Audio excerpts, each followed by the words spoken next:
3, berarti usia 8, 9. Ini Mbak Fatihah Salmannya itu anak saya kelas 3 SD Negeri tadi. Dan yang kedua ini kelas A1, temennya Mas Adrian, Mas siapa? Kavin dan teman-temannya Faris gitu ya. Oke. Dan saya alhamdulillah nanti ini sedang menunggu anak ketiga. Mudah-mudahan lancar, mohon doanya Bapak Ibu untuk kelancaran. Sedang kurang lebih 2,5 bulan. Oke. Nah, Bapak Ibu, kenapa sih kita harus membaca? Ini sebenarnya bukan hanya perintahnya Kementerian Pendidikan dan Kebudayaan, Bu Kepala Sekolah Bu Hartuti ya. Seperti yang tadi disampaikan di awal, sebenarnya literasi ini bahkan tugas yang disampaikan oleh Allah kepada kita. Kalau Bapak Ibu tahu sejarah ataupun kisah tentang surat pertama yang turun di Al-Quran kan surat Al-Alaq ya. Bunyinya gimana Bapak Ibu? Iqra bismi rabbikal ladzi khalaq. Iqra artinya apa? Bacalah. Artinya kalau Allah sampai menjadikan ayat ini sebagai ayat pertama, maka berarti aktivitas membaca itu menjadi aktivitas yang sangat penting tentunya, ya kan? Karena apa? Karena dari membaca itulah nanti aktivitas berikutnya bisa dilakukan. Mana mungkin anak bisa sholat misalnya tanpa dia tahu cara sholat. Artinya membaca di sini bukan hanya membaca tekstual A, B, C, D atau alif bata, tapi tentu menirukan itu juga bagian dari membaca. Nah, termasuk anak-anak kita juga untuk bisa membaca tentu nanti butuh peran kita sebagai orang tua yang punya tugas utama untuk mendidik anak kita. Jadi mendidik anak Bapak Ibu jangan dianggap itu tugasnya Bu Hartuti, Ustazah siapa? Ustazah Ani, Ustazah Siti, Ustazah siapa lagi? Heti, dan ustazah-ustazah yang lainnya. Mendidik anak adalah tugas utama kita sebagai orang tua. Karena zaman Rasul juga nggak ada kan TK IT Permata Hati Arab itu kan nggak ada kan?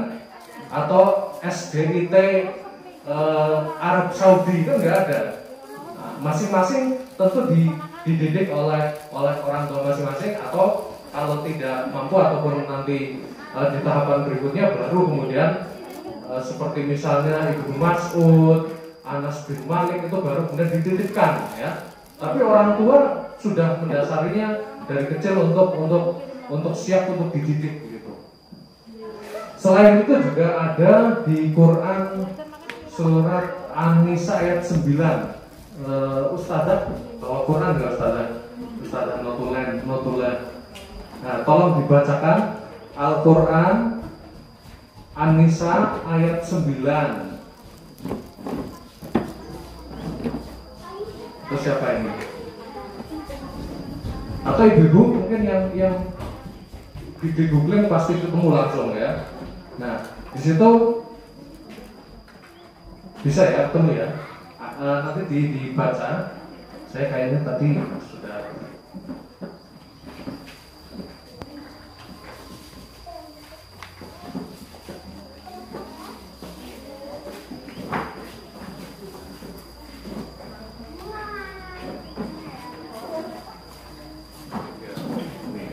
A'udzubillahi minasyaitonirrajim. Bismillahirrahmanirrahim. Wal yakhshal ladzina law taraku min khalfihim dzurriyyatan dha'afan khafu 'alaihim falyattaqullaha wal yaqulu qawlan syadida. Dan hendaklah takut kepada Allah orang-orang yang sekiranya mereka meninggalkan keturunan yang lemah di belakang mereka, yang mereka khawatir terhadap kesejahteraannya. Oleh sebab itu hendaklah mereka bertakwa kepada Allah dan hendaklah mereka berbicara dengan tutur kata yang benar. Jadi Bapak Ibu, sebagai umat Islam, kita harus takut Bapak Ibu, jangan sampai anak kita tinggalkan dalam kondisi yang lemah. Lemah itu ya lemah segalanya, lemah fisiknya, lemah pikirannya, dan lemah-lemah yang lain gitu ya. Sehingga pastikan ketika kita nanti mati ya, seandainya saya mati mungkin ya, nanti ya pastikan saya harus memastikan Afnan dan Hania sudah punya bekal yang cukup ketika saya kemudian mati. sehingga saya tidak lagi khawatir gitu. Nah, penting sekali karenanya mengawali anak-anak itu dengan bekal-bekal, dan bekal yang paling utama ya ilmu pengetahuan. Kalau dikasih bekal uang juga saya yakin pasti habis gitu ya. Maka bekal yang pertama harus kita bekali adalah dengan utamanya adalah ilmu, dan ilmu bisa didapat dari membaca. Dan Bapak Ibu, dengan anak bisa membaca, maka hal yang penting yang bisa kita dapatkan dari anak-anak adalah mereka nanti akan dapat banyak kosakata baru. Dari kosakata itulah nanti biasanya anak-anak akan lebih mudah paham. Kan ada ya anak yang diajak ngomong gak nyambung gitu ya. Ada nggak Bapak Ibu? Ada yang apalagi ustadz-ustadz pasti paham ini. Dengan melihat beberapa anak pasti paham ini kalau diajak ngomong dan nyambung, tapi si B tidak gitu ya. Nah, salah satu hal yang menyebabkan anak itu mudah nyambung atau tidak adalah amunisi ataupun tabungan kosakata yang mereka miliki. Semakin banyak anak punya rekaman kosakata, maka semakin mudah dia akan memahami ucapan dan juga materi pembelajaran. Maka gak heran Bapak Ibu kalau sekolah kan gurunya sebenarnya sama ya, 1 atau 2 lah ya. Tapi kenapa kemudian hasilnya jadi beda-beda? Karena bisa jadi di rumah awalnya beda antara anak saya dengan anaknya Pak Angka, anaknya Bu siapa gitu ya. Pasti beda-beda. Kata-kata yang diucapkan pun beda. Makanya inilah pentingnya ibu-ibu itu cerewet gitu ya. Jadi kalau jadi ibu cerewet itu ya wajar ya. Dan harus malah biar anak-anak banyak tahu kosakata gitu ya. Semakin banyak tahu kosakata, maka anak akan lebih mudah memahami ketika orang lain ngomong ataupun ketika dia membaca gitu ya. Kalau bapak-bapak kan memang diam biasanya, karena kata-kata amunisi kata-katanya itu sedikit. Ibu-ibu konon 20.000 ya. Kalau bapak-bapak cuma sekitar 7 ribuan. Jadi bapak-bapak nanti kalau ibu-ibunya di rumah kok kayaknya ngomong ya memang mereka sedang menghabiskan amunisi. Kalau mereka sehari 20.000 itu nggak dihabiskan, mereka bisa stres Pak. Jadi siap-siap saja jadi pendengar yang baik ya. Nah, untuk bisa menciptakan atau memunculkan rasa cinta anak terhadap literasi atau membaca, ini ada syaratnya. Ini paling tidak yang sudah saya lakukan ya. Jadi kita ciptakan tempat yang nyaman untuk membaca di rumah. Tempat yang nyaman itu tidak harus tempat yang khusus gitu ya. Kalau di tempat saya di ruang tengah itu ruang yang paling luas. Ya. Ini kadang ada meja, seringnya nggak ada. Itu mejanya biasanya seringnya buat saya nyetrika biasanya ya. Kalau anak-anak lebih suka biasanya ya di karpet gitu. Nah, selain tempat tentu saja adalah bukunya Bapak Ibu. Jadi memang aktivitas literasi ini aktivitas investasi Bapak Ibu. Jadi jangan berharap putra putri Bapak Ibu itu mau baca kalau di rumahnya nggak ada buku gitu ya. Maka yang pertama harus dilakukan tentu saja Bapak Ibu harus menyediakan bukunya. Saya di SMA itu, saya ngajar di SMA Sigalo, kadang saya prihatin juga anak-anak ketika tanya, Mbak, Mas, kalian di rumah punya buku apa selain buku pelajaran? Kebanyakan nggak punya. Punya perpustakaan pribadi nggak? Tidak gitu ya. Sehingga wajar ketika kemudian kemampuan literasi mereka cukup rendah. Dan saya harapkan Bapak Ibu orang tua permata hati ini yang tidak seperti itu. Apalagi ke depan Bapak Ibu ada yang namanya asesmen nasional, AKM, asesmen kompetensi minimum. Itu sejak anak kelas 4 kan ya. Nah, itu anak-anak dilatih ataupun diuji dengan kemampuan membacanya. Maka Bapak Ibu wajib itu punya rak baca ataupun punya buku-buku yang banyak bahan baca. Nah, kalau untuk anak-anak usahakan Bapak Ibu pilih buku-buku yang banyak gambarnya gitu ya. Kalau saya memulai anak saya hanya itu dengan buku bantal. Ada kan buku bantal ya Bapak Ibu ya, yang gambarnya apel gitu ya. Ya saya tidak menyengaja anak-anak untuk membaca, tapi saya menyediakan gitu sehingga anak-anak mau baca atau tidak, dia paling tidak sudah akrab dengan benda bernama buku, kemudian juga huruf-huruf yang ada. Saya terus terang tidak pernah mengajari secara langsung itu seperti di tembok. Ada sih apa ABC di tembok gitu ya, tapi yang khusus kan kita belajar ini namanya angga. Biasanya anak ya dia lihat-lihat sendiri, tertarik sendiri gitu ya. Jadi pastikan di rumah Bapak Ibu ada buku, kemudian kalau ada juga mungkin poster-poster ABC gitu ya. Dan tidak usah buru-buru, loh kok anakku nggak bisa baca ya. Ini nggak usah buru-buru. Antara anak satu dengan yang lain berbeda Bapak Ibu. Antara anak saya yang pertama dengan yang kedua juga beda. Dulu anak saya yang pertama Hania itu dia kelas TKB ya Ibu, itu sudah baca di perpustakaan itu, buku-bukunya sudah dibaca itu. Sehingga dia waktu itu kalau nggak salah ketika wisuda itu anak yang paling rajin membaca gitu. Padahal TKB ya. Tapi anak saya yang sekarang A1 itu ABCZ sudah hafal, tapi belum bisa baca gitu ya. Paling AKU, aku gitu bisa ya. Itu ya dibiasakan dari membaca. Tapi bukan membaca tadi ya. Sebenarnya hal yang paling penting orang tua lakukan adalah membacakan buku. Nah, ini apa ya, tugas kerjasama ayah bunda ini. Jadi tidak bisa ditanggungkan ke satu orang. Kalau misalnya di keluarga saya biasanya yang tugas membacakan buku itu saya, bapaknya ya. Nah, kalau bapak-bapak ini mungkin sibuk, bisa juga tugas itu diberikan kepada ibunya gitu ya. Kalau saya biasanya tugas membacakan, kalau beli itu tugasnya istri. Shopee gitu ya. Sekarang kan banyak ya Shopee, Lazada itu kan, Tokopedia kan juga untuk belanja buku putra-putrinya gitu ya. Kalau saya sih tidak menganggarkan khusus, tapi paling tidak 1 tahun pasti belilah ya, untuk ketika anak saya ulang tahun misalnya, biasanya hadiahnya bukan apa-apa, tapi biasanya buku. Jadi ciptakan tempat nyaman untuk membaca.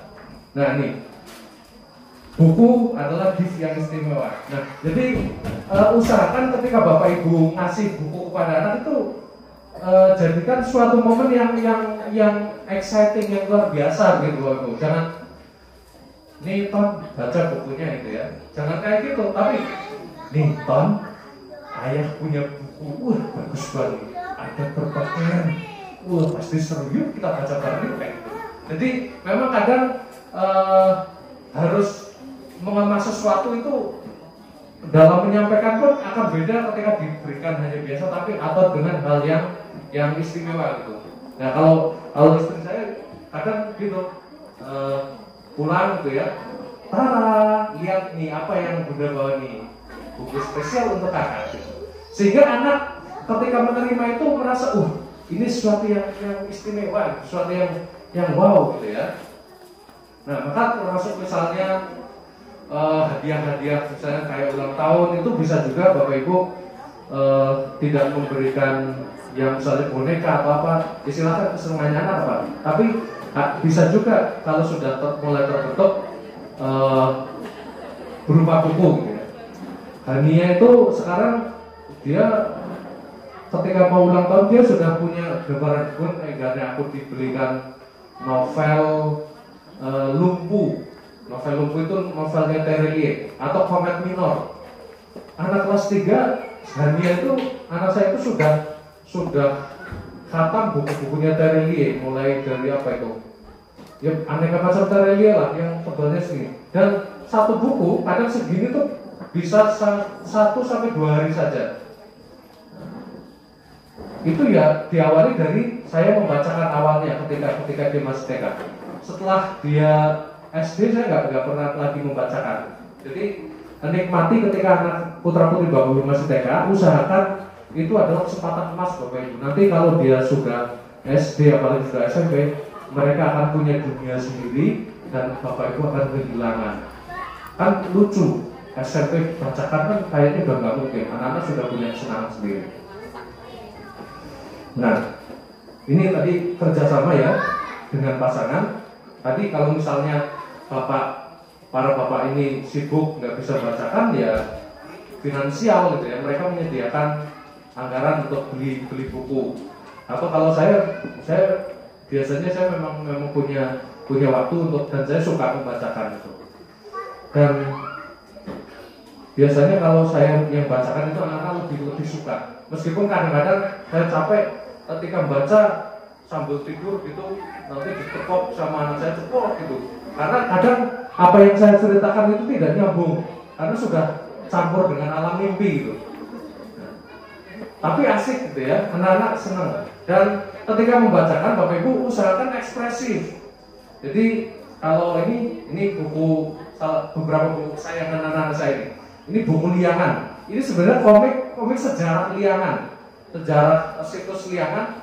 Tapi anak-anak sangat suka ketika saya bacakan. Misalnya di awal-awal gini ya, Cah Bagus, ayo bangun nak, bapak mau berangkat ke kebun loh. Ini ada adegan ibu membangunkan anaknya gitu ya.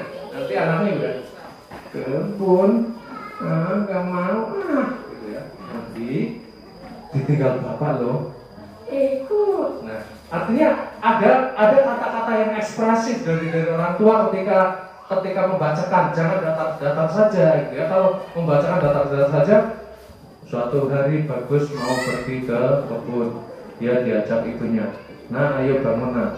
Itu ya anak-anak nggak akan tertarik gitu. Terus oh iya, ketika anak-anak sudah suka membaca, Bapak Ibu, ketika anak-anak sudah bisa membaca, mereka juga bisa dijadikan sebagai narasumber kecil. Tanyakan apa yang baru saja mereka baca. Afnan itu yang TKA ya. TKA itu dia sangat suka dan hampir hafal percakapan di komik Heyo ini, meskipun dia tidak bisa baca. Kenapa? Karena selalu saya bacakan. Dan anak-anak pun ketika kita bacakan itu tidak 1-2 kali, Bu. Bayangkan saya harus membaca Heyo ini bisa sampai 5 kali, 6 kali, saya mungkin sudah puluhan kali baca ini. Dan anak-anak tetap suka gitu ya. Nah, maka usahakan kalau bisa Bapak Ibu ketika beli buku untuk anak-anak dan membacakan itu, karena membacakan kan juga butuh energi ya, maka usahakan komik-komik yang kata-katanya tidak terlalu panjang gitu. Kan ada yang katanya panjang banyak ya. Usahakan yang pendek-pendek saja, sehingga Bapak Ibu ketika membacakan pun tidak ngos-ngosan gitu ya. Nah, seperti ini misalnya tentang ada berpakaian. Oh iya, nanti lupa Bunda. Ucap Subha sambil mengulang lagi dari awal. Nah, sehingga nafas kita juga tidak ngos-ngosan ketika membacakan. Nah, ketika mereka sudah bisa membaca, jadikan mereka narasumber. Kadang saya tanya gini, Kak hanya yang namanya Tolhah itu sih yang apa ya Kak? Nanti dia sudah apa? Kadang Tolhah itu yang waktu perang Badar, perang Uhud, dia melindungi Nabi misalnya. Terus kalau Karnan, dia saya tanya, Mas, yang pintar manah itu sih siapa ya? Oh, yang pintar manah itu namanya si sahabat siapa? Yang pintar manah ya? Siapa sih? Ya 10 sahabat yang dijamin masuk surga itu lah. Nah, ketika anak-anak dipancing untuk menceritakan apa yang mereka baca, maka biasanya mereka akan cerita. Bahkan kadang-kadang saya suka terperajak dengan Hania itu kadang bilang, bahkan dia sudah mengkonsumsi buku-buku saya yang ya hanya tulisan saja, bukan hanya gambar ataupun komik. Dia kayak novelnya Andrea Hirata itu sudah Laskar Pelangi, Eden Sor, kemudian apa lagi? gelas dalam kaca ya, itu sudah khatam semua itu. Bahkan kadang itu buku-buku parenting itu sampai dibaca itu. Saya heran, kok bisa itu? Kadang ini ada lihat di buku ini, apa iya gitu ya. Nah, nanti Bapak Ibu pasti akan mengalami banyak keterkejutan ketika putra putri Bapak itu sudah mahir membaca. Oh iya, untuk tatanan buku ketika punya rak buku gitu ya, maka usahakan untuk bukunya anak-anak ada di bawah, ada di bagian yang mudah dijangkau anak. Terus berikutnya, kalau berserakan gimana? Ya nggak apa-apa gitu ya. Kan mereka sedang belajar begitu. Saya kadang juga janggal juga. Buku itu ada di kasur, buku ada di ruang tamu, di ruang tengah itu marak-marak ya. Sampai dapur itu ada buku. Tapi setelah saya pikir-pikir, ya Allah, mereka baca gitu. Mereka melakukan aktivitas yang sedang menambah ilmu, kemudian juga aktivitas yang baik. Daripada sih mereka HP-an gitu ya. Kan mendingan mereka baca itu. Nah, jadi kalau berantakan seperti ini harian saya kayak gini, Bapak Ibu. Ini jadi hari-hari saya ini. Buku-buku itu kayak gitu. Ini nggak apa-apa. Iya namanya rumah berantakan biasalah kalau punya anak kecil ya. Nah ini Afnan belum bisa baca tapi dia sudah tertarik ketika ada buku dan dia mau baca itu biasa. Dia sudah bisa biasa ada buku mendetak terus dia lihat-lihat gitu. Ini buku kesayangannya dia juga Dio sedang marah apa ya. Nah, ini memang pemarah dia sukanya. Dan memang agak pemarah di rapotnya pun saya tahu belum mulai bisa mengendalikan emosi gitu ya. Tapi dia sudah mulai pura-pura baca gitu. Dan dia ketika kakaknya baca itu dia suka, dia pasti akan memposisikan diri membaca juga. Nah. Terus apa lagi ya? Nah, ini Bapak Ibu, ketika anak-anak sudah membaca, biasanya mereka akan berbanding lurus dengan menulis. Maka betul ketika kemudian baca dan tulis itu berbanding lurus seperti carat ya. Carat itu kalau dituang kalau ada isinya, kalau nggak ada isinya ya nggak mungkin keluar apa-apa. Maka betul bahwa ketika anak-anak sudah mahir membaca, biasa membaca, maka dia pun secara otomatis akan terbiasa untuk menulis. Dan mungkin ini juga yang mengakibatkan ketika mungkin Bapak Ibu atau kita dulu ketika kuliah angka lulusnya kan di skripsi ya mungkin karena kemampuan literasi kita banyak anak mahasiswa yang drop out juga karena skripsi. Karena pasti untuk menulis skripsi juga butuh membaca itu. Nah seringkali kekuatan baca kita ya lemah. Nah ini saya colong dari anak saya ini. Anaknya tadi belum bangun, saya ambil bukunya. Jadi anak saya tak kasih buku, ini isinya luar biasa. Mulai dari dia anggap diary, ini diary-nya dia. Isinya mulai dari gambar, bikin komik-komik sendiri, terus sampai puisi-puisi yang ada di bukunya Andrea. Andrea Hirata kan kalau nulis buku kadang ada puisinya ya. Misalnya di novel Ayat itu seringkali dia berpuisi yang saya kamu sih bikin puisi sendiri apa? Enggak ya, itu di bukunya buku Ayat Andrea Hirata dia sampai hafal bahkan. Nah, dia nulisnya sangat banyak gitu ya. Bahkan dia pernah menulis mana ya? Nih tentang Gelombang Pahingmu. Dia mulai tertarik juga menulis tentang bahasa-bahasa Prancis nih. Merci beaucoup, terima kasih gitu ya. Ini anak kelas 3 saya waktu saya kelas 3 ya belum kepikiran kayak gitu.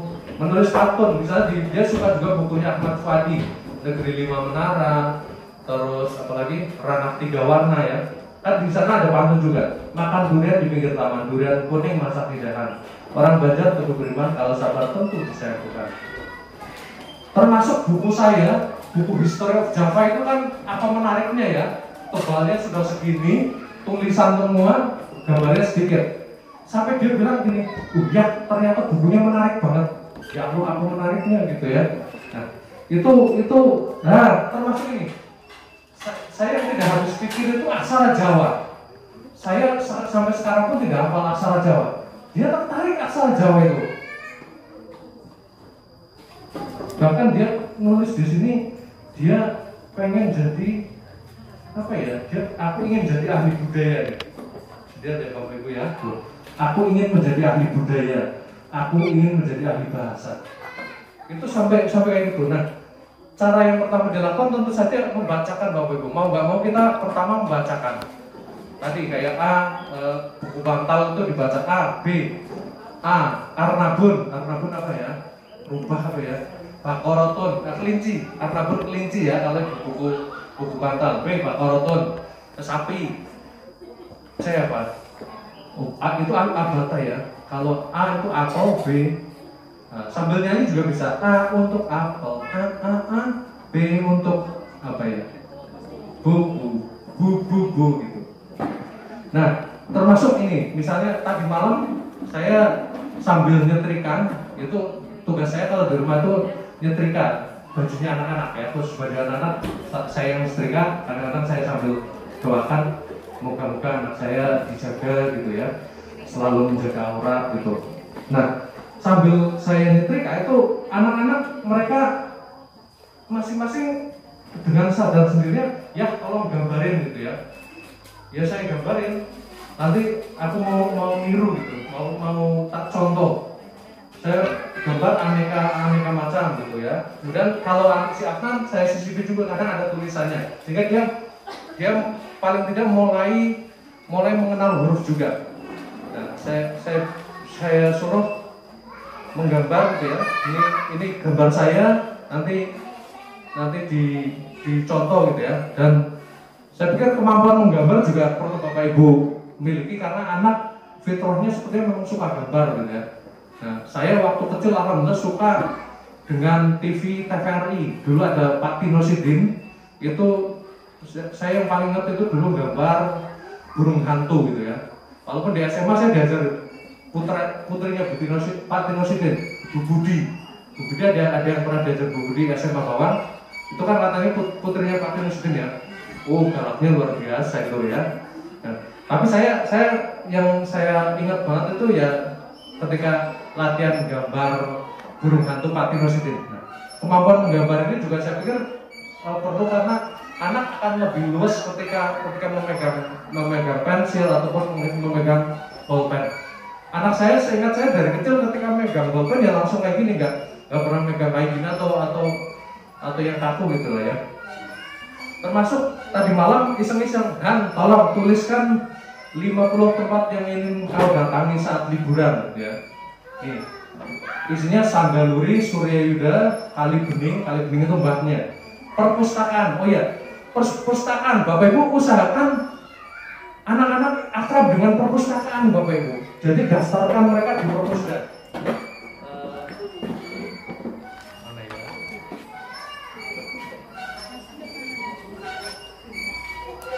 Enggak ada ya? Wah, saya bawa ya. Nah, saya punya kartu perpustakaannya anak. Nah ini